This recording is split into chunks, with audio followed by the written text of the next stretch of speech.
Olá, sejam todos bem-vindos ao primeiro episódio, na verdade, do Café Tecnológico em formato de podcast. O nosso último vídeo foi um sucesso. Estivemos com a professora Leti e o professor Gilvan para discorrer sobre as questões e desafios da pandemia em termos de inclusão digital e exclusão digital. Foi uma discussão bastante rica e hoje estamos aqui para tratar de cibercidadania. E vamos ter dois convidados muito significativos aí durante esse âmbito, né, da disciplina Educação, Comunicação e Tecnologias, a professora Bonilla. E hoje a nossa discussão é sobre cibercidadania. Então, temos o Rogério e o Ricardo. O Rogério, ele estuda tecnologia, no caso, tem um projeto de marketing muito bacana e trabalha diretamente com jovens, né, com a juventude, com adolescentes ali do ensino médio. E o Ricardo, que trabalha com a educação do campo, né, tem projetos bacanas na área da agroecologia, então vão contribuir muito com o nosso debate aqui, né? É importante fazer esse tipo de discussão, porque quando trabalhamos de tecnologia, atualmente, vemos que a sociedade evoluiu muito e, assim, como já diziam, né, como diziam os autores, que a tecnologia ela é uma representação já de processos que nós já fazíamos e que também foram melhorados, e um deles é o exercício da nossa cidadania. Vemos quantas revoluções que aconteceram aí há muito tempo atrás, ou melhor, perdão, aí nos últimos anos com relação à Primavera Árabe, enfim, outros eventos que as redes sociais tiveram um papel preponderante e também com relação ao voto, às eleições. Mas aí, vamos deixar a cargo dos nossos convidados. Primeiramente, vamos começar com o Rogério. E aí, Rogério, boa tarde. Boa tarde, né? Bom dia, boa tarde, boa noite, Igor. Tudo bem? Tudo bem, e com você? Tudo em paz. Vamos lá para essa conversa? Vamos para essa conversa. E você, Ricardo, boa tarde, você também? Está por aí conosco? Boa tarde, eu estou por aqui. Aí, tudo bem com você? Muito obrigado por se juntar nessa discussão. Tudo certinho por aqui. Então vamos lá. Vamos começar aqui com o Rogério. Muito obrigado pelo convite. Não disponha. Rogério, sei que você trabalha, né? Está fazendo agora a sua pesquisa de mestrado. O tema é marketing. Eu sei que é marketing aplicado a tecnologia digital e o marketing aplicado ali no ensino médio com os projetos. Então você vai lidar ali com os adolescentes ali, né? O pessoal nessa faixa etária, bastante ativo nas redes sociais. Como é que você imagina assim que esses adolescentes, como seria quando tratamos de cibercidadania e adolescentes e jovens assim, como é que você vê essa questão? Tem alguma experiência? Como é que está sendo? Como você enxerga, né, esse tipo de discussão? Então, Igor, é exatamente isso. Eu tenho feito pesquisas voltadas para o marketing, em especial o marketing digital, e o design, em especial o design thinking dentro da educação. Assim, é inevitável pensar que a internet tem sido fundamental para esse processo de pluralização das culturas dentro da educação, né?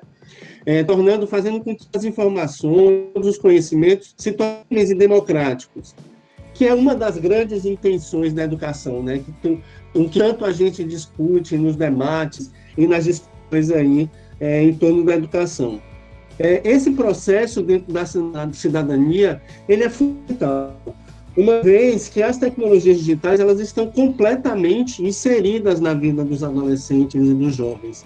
Então, é impossível pensar numa educação onde você não insira o conteúdo diário dele, o processo do dia a dia dele dentro da sala de aula. Então, no processo de cidadania, além da finalidade de inserir ele em todas as realidades de pluralidade de culturas, é fazer com que o dia a dia dele esteja inserido na própria sala de aula, facilitando, assim, vários processos de aprendizagem. E dentro desse processo de pesquisa, eu tenho voltado para a aprendizagem colaborativa, né? Que, através das metodologias ativas, a gente enxerga que esse processo de inserção no processo de ensino-aprendizagem, ele é mais rico, ele é mais produtivo e eficaz. Interessante. Porque a gente está ano que vem, né? Nós estamos já, eu acho que acredito que já é ano que vem, as eleições para presidente, para deputado e companhia limitada.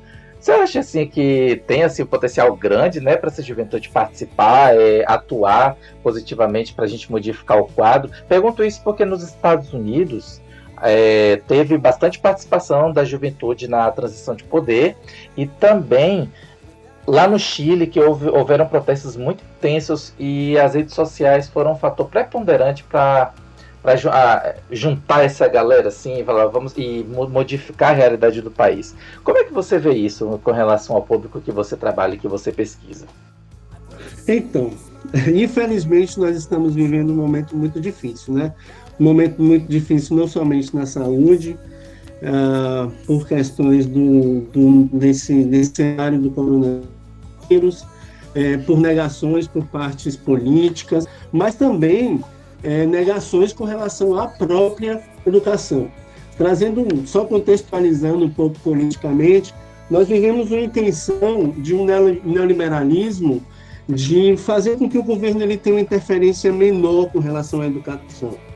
E dentro de todos esses processos, a gente conhece que existem grandes conglomerados econômicos, que a gente chama de GAFA, que são as empresas Google, Amazon, Facebook e Apple, que têm conduzido um comportamento nosso, entendido qual é o nosso comportamento e agido a partir dele. O marketing digital trabalha muito em cima disso.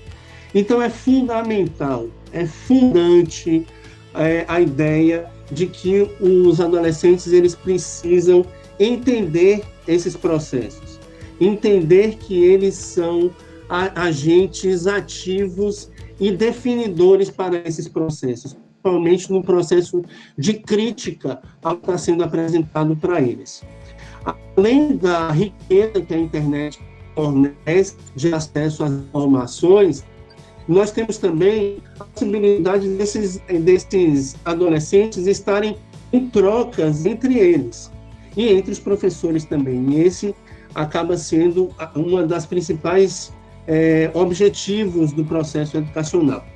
Portanto, eu acredito que os jovens terão participação fundamental no processo de decisão política e com uma capacidade de análise muito maior do que as pessoas de décadas futuras, que não nasceram nesse âmbito tecnológico.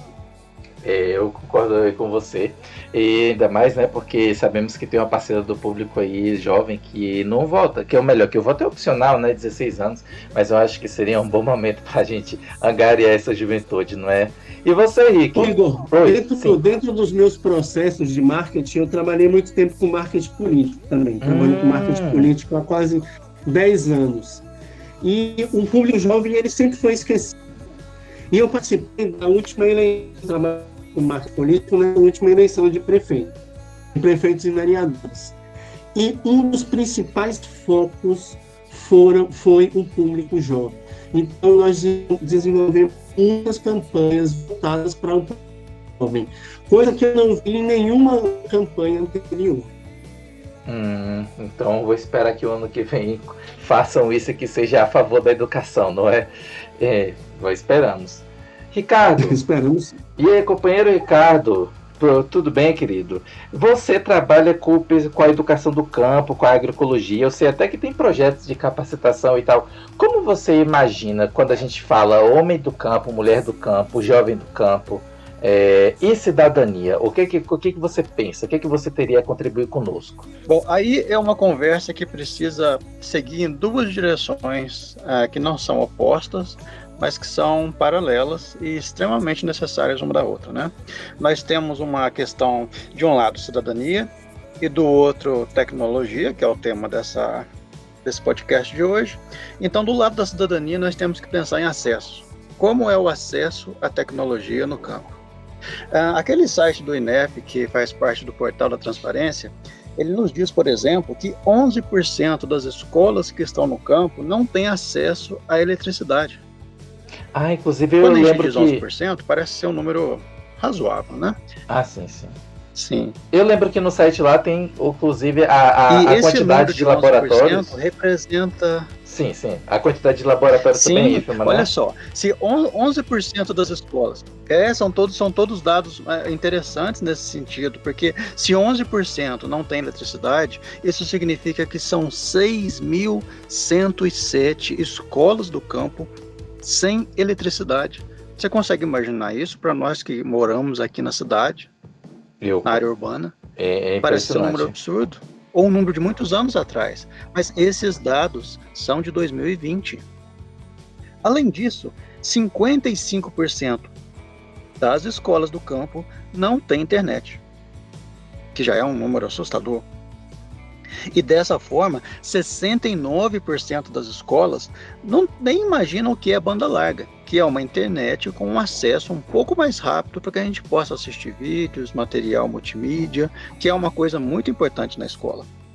E aí, quando a gente fala de laboratório onde fica o equipamento, os computadores, 85% das escolas do campo não tem um laboratório de informática. Quando muito, tem uns 2, 3 computadores num canto ali que eles colocaram numa biblioteca ou numa sala de estudos e pronto. Para não dizer que 85% também não tem biblioteca. Então, o nosso primeiro problema para falar de cibercidadania é acesso. É uma coisa que nós precisamos resolver. Do outro lado dessa história, nós temos a parte de tecnologia, onde entra a mediação pedagógica. Porque, olha só, lá em 2008, o professor Newton Duarte escreveu um livrinho chamado Sociedade do Conhecimento ou Sociedade da Ilusão. E apesar do livro ter sido escrito tanto tempo atrás, ele ainda guarda uma verdade. Existe muito conhecimento disponível, mas como é que se acessa esse conhecimento? Mesmo depois de nós vencermos a barreira do acesso físico, né, dos equipamentos. Porque qual é o papel da educação? Demerval Saviani nos diz o seguinte, que a tarefa da educação é fazer uma mediação entre a vida cotidiana, que é o bom senso, né, e o conhecimento teórico. E é essa mediação que vai promover a possibilidade de que aquele sujeito do campo, ou o sujeito em geral, tenha não apenas o acesso ao conhecimento, mas também desenvolva as habilidades necessárias para usar esse conhecimento para atender suas necessidades. Então, cibercidadania vai muito além da gente olhar para uma propaganda bonita na TV mostrando alunos com um computador na frente deles. A gente precisa ir lá para as bases e saber como é desigual a situação dos estudantes, mesmo dentro da área urbana e tanto mais no campo.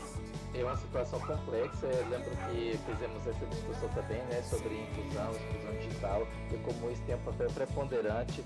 E o interessante é que muitas vezes os políticos, então, eles tomam muita vantagem em cima dessa questão da falta de acesso de populações que já são, né, que já têm essas dificuldades, que têm as dificuldades econômicas e geográficas, que dialoga até um pouquinho com a questão de Rogério, né, porque ele também trabalha com essa questão, com esse público mais jovem, e também que também passa por esse tipo de problema. Sim. E aí você gera problemas como a desinformação, né, como a circulação de fake news, que são coisas que prejudicam demais ao exercício da cidadania, porque você acaba não indo lá, você acha que você vai exercer um voto, participar de maneira consciente, mas no fundo houve uma manipulação tão horrível ali por trás de informações que nem parecem ser verdadeiras, ou melhor, de informações que não são verdadeiras e que acaba prejudicando um processo.